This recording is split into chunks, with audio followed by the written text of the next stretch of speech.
جب علاج کرتے ہیں ڈاکٹروں کے پاس جاتے ہیں اور سکون نہیں ملتا, کسی کے پاس تعویذ گنڈا دیتے ہیں اور سکون نہیں ملتا, تو میں آپ سے کہتا ہوں رات میں اکیلے تنہائی میں کہیں بیٹھ جائیے, سر جھکا کر دھیان کیجئے ایشور کا, مالک کا, اور اس کے بعد ایک خاص انداز سے کہیے لا الہ الا اللہ, لا الہ الا اللہ, لا الہ الا اللہ. نہیں ہے کوئی نہیں مالک, کوئی نہیں ہے جس سے محبت کی جائے, کوئی نہیں ہے جس نے پیدا کیا, کوئی نہیں جس کے ہاتھ میں حکومت اور اقتدار, کوئی نہیں جس کے ہاتھ میں موت و حیات سوائے ایشور کے, اللہ کے, لارڈ کے. یہ بات جب وہ کہتا ہے تو پہلے کہتا ہے لا الہ, نہیں ہے کوئی نہیں جس کے پاس طاقت, کوئی نہیں جو بارش برسا سکے, کوئی نہیں جو آندھی لا سکے, کوئی نہیں جو سکون عطا کر سکے, کوئی نہیں ہے جو محبت دے سکے, کوئی نہیں جو ہدایت دے سکے, الا اللہ, سوائے ایشور کے, اللہ کے, لارڈ کے, گاڈ کے. آپ 15 منٹ تجربہ کر لیجئے گا. مسئلہ مسلمانوں کا صرف نہیں, یہی سب گڑبڑ ہوا ہے کہ بھئی یہ تو مسلمانوں کا دین ہے, وہ کہتے ہیں لا الہ الا اللہ. جی نہیں, بابا کو بھی لا الہ الا اللہ کہنا ہوگا, جج صاحب کو بھی کہنا ہوگا, سب کو کہنا ہوگا. آئیے آج ہمارے ساتھ مل کے پڑھیں, سب لوگ پڑھیں, تاکہ ہم آپ کو آج بتا رہے ہیں, آپ کو ہم آج ایسی دوا دے رہے ہیں, ایسی سکون کی چیز عطا کر رہے ہیں کہ رات میں تنہائی میں سو کر اٹھنے کے بعد اکیلے کمرے میں بیٹھ جائیے اور آپ بالکل دھیان و گیان کے ساتھ اس کو پڑھ کے دیکھیے. میں آپ سے کہتا ہوں آپ کی ساری تکلیفیں دور ہو جائیں گی, ساری مصیبتیں دور ہو جائیں گی, سکون ایسا ملے گا کہ لگے گا کہ آپ خود جنت میں چلے گئے. ایک مرتبہ ہمارے ساتھ سب لوگ مل کے پڑھیے لا الہ الا اللہ, لا الہ الا اللہ, لا الہ الا اللہ, لا الہ الا اللہ. اس کو جب آپ سکون کے ساتھ پڑھتے چلے جائیں گے تو آپ کو ایسی تسلی ملے گی. قرآن میں ہے الا بذکر اللہ تطمئن القلوب. اے لوگوں سن لو, اللہ اور ایشور کے ذکر سے دلوں کو اطمینان ملتا ہے, تسلی ملتی ہے. اس لیے میرے بزرگوں, ہمیں اپنے مالک سے پہلے جڑنا ہے اور پھر اس نے جو میسنجر بھیجے, جو پروفٹ بھیجے, ان سے محبت کرنا ہے. اور لاسٹ پروفٹ ہم مانتے ہیں کہ محمد صلی اللہ علیہ وسلم ہے. اور اگر تمام لوگوں کو یہ بات سمجھا دی جائے, بتا دی جائے کہ انہوں نے کیسے پاکی سکھائی, صفائی ستھرائی سکھائی,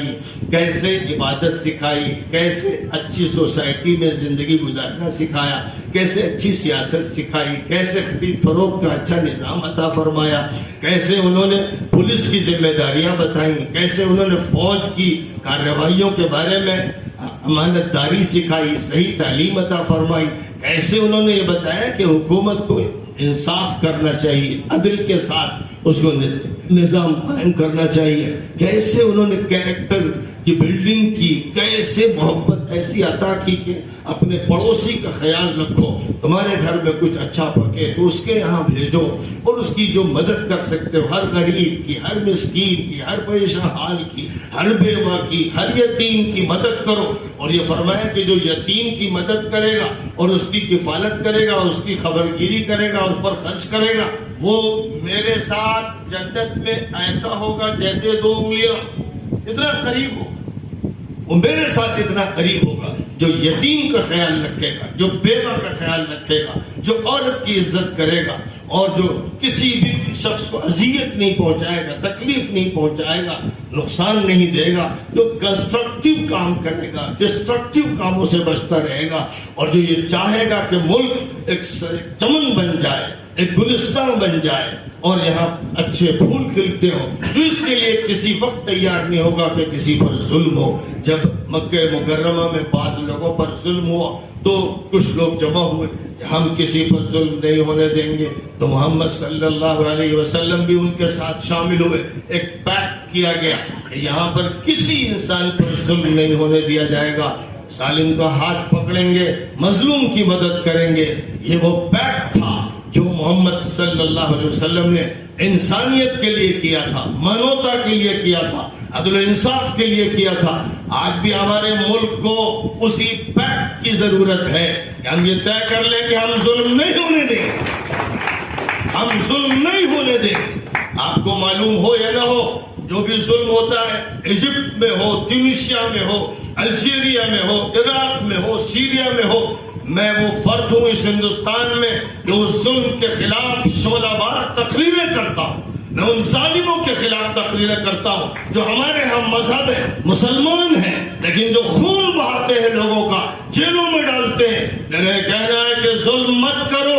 عدالت کی صحیح ایمان والی امانت داری والی کارروائی ہونے دو، اور وہ جج صاحبان کی ذمہ داری ہے کہ وہ عدل و انصاف کی ترازو سے کبھی پیچھے نہ ہٹنے پائیں، پورے انصاف کے تقاضے پورے کر کے اگر کوئی سزا کا مستحق ہے تو اسے سزا دو، لیکن ظلم کر کے اگر تم خوش ہو کہ ہم دوسروں کو دبا دیں گے، کچل دیں گے، اٹھنے نہیں دیں گے، خدا کی قسم کھا کے کہتا ہوں کہ حکومتیں ٹوٹ جائیں گی، طاقتیں برباد ہو جائیں گی، حق کا بول بالا ہوگا، انصاف کا بول بالا ہوگا، اور اللہ اور ایشور اور لارڈ اور گاڈ کی بات چلے گی۔ یہ ہے اصل بات جس کو ہمیں یاد رکھنا چاہیے۔ بس انہی چند جملوں پر میں اپنی بات ختم کرتا ہوں، امید کرتا ہوں کہ بات سمجھی جائے گی اور پھر اس مشن کو لے کر ہم آگے بڑھیں گے۔ مسئلہ ہمالین ہوٹل میں ایک پروگرام کر لینے سے نہیں ہوگا، نگر نگم کے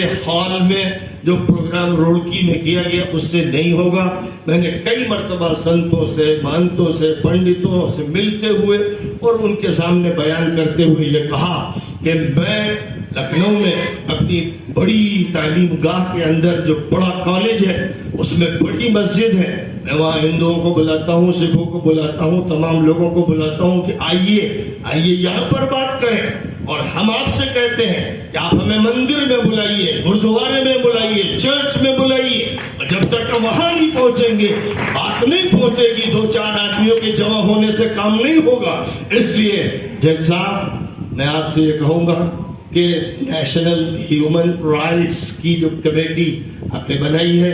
اور ہمارے ڈاکٹر محسن عثمانی صاحب نے جو ہیومن ویلفیئر کونسل بنائی ہے، ہم لوگ یہ طے کریں کہ ایک ڈپوٹیشن بنائیں گے اور پھر ہریدوار کے ہر مندر میں جائیں گے، اجودھیا کے ہر مندر میں جائیں گے، وارانسی کے ہر مندر میں جائیں گے، اور لکھنؤ اور دلی اور حیدرآباد کی ہر مسجد میں جائیں گے۔ ہم مولاناؤں سے ملیں گے، پیروں سے ملیں گے، بزرگوں سے ملیں گے، سنتوں سے ملیں گے، مہنتوں سے ملیں گے، پنڈتوں سے ملیں گے، اور گرو گرنتھ سے تعلق رکھنے والے بزرگوں سے ملیں گے۔ یہ کام جب ان کے پلیس پر ہوگا، ان کے اسپاٹ پر ہوگا تو دھوم مچ جائے گی، پورے ملک میں دھوم مچ جائے گی۔ اس لیے میں درخواست کروں گا کہ آپ اپنی قیادت میں ایک ڈپوٹیشن تیار کیجئے اور پھر ہم لوگ چلیں، مندروں میں چلیں، مسجدوں میں چلیں، چرچوں میں چلیں، گردواروں میں چلیں۔ جس دن یہ کام انڈیا میں شروع ہو جائے گا تو آپ دیکھیں گے کہ ایک انقلاب برپا ہو جائے گا۔ بس